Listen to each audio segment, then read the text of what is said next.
Well, it's been some time since Dragon Age Veilguard came out, and it seems like Bioware still did not put a good game for their player base. It's hard to imagine that once beloved developer of Dragon Age and Mass Effect is still missing with their every release.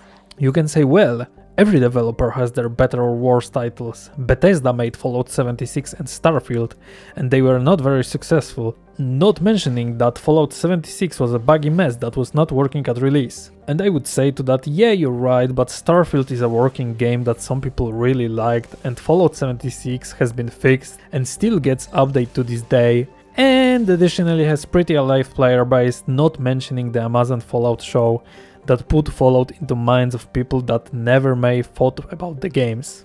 What I'm trying to say, Bioware is close enough to be failing for 10 years with Mass Effect Andromeda launching in 2017. It's hard to say that Mass Effect was a good game with its simplified gameplay, not interesting story, and horrifying facial expressions. To whom? And your goddamn father? Sorry, my face is tired from dealing with everything.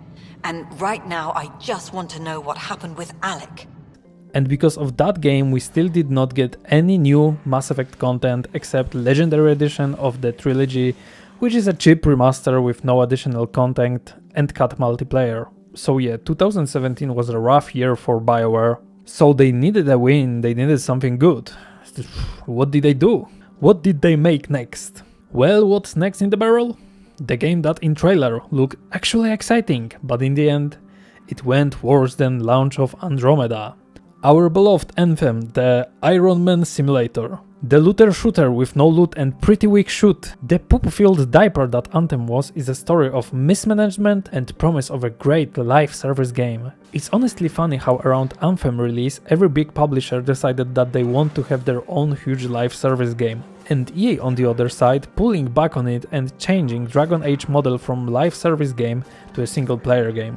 Not only did Anthem fail at launch, it promised Anthem Next, which was a planned revamp of the game, and they didn't even deliver on that, cancelling it and focusing on future titles. And creme de la creme, cherry on top of disappointments, Dragon Age Veilguard. It did not look good in trailers, and sure enough it was not a good game. Slammed in the reviews by players, New Dragon Age did not deliver a good story, it was just as simple on the gameplay side as Anthem and Andromeda was, but without cool jetpack mechanics, and it did not sell well. It really lacked the brutal Dragon Age aesthetics that was developed by previous titles.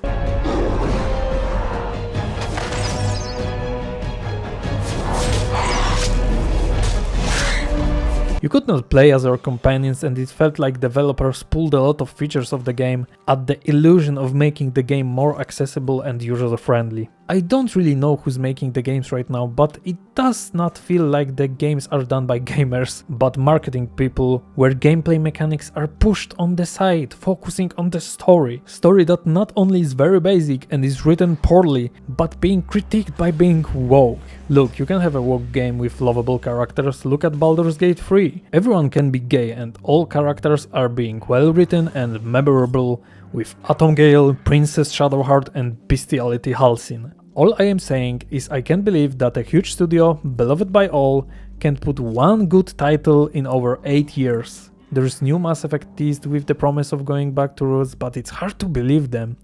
When all that came out of their hands is simplified prototype of a game with writing done by a college student making a fan fiction. I just wanted to talk about it because it was in my mind. I think a lot of people would like to see something good come out of Bioware fingers with their beloved franchises, but it seems that no one has any idea what to do with them. So that's pretty much everything. Thanks for watching, subscribe if you want to, and bye.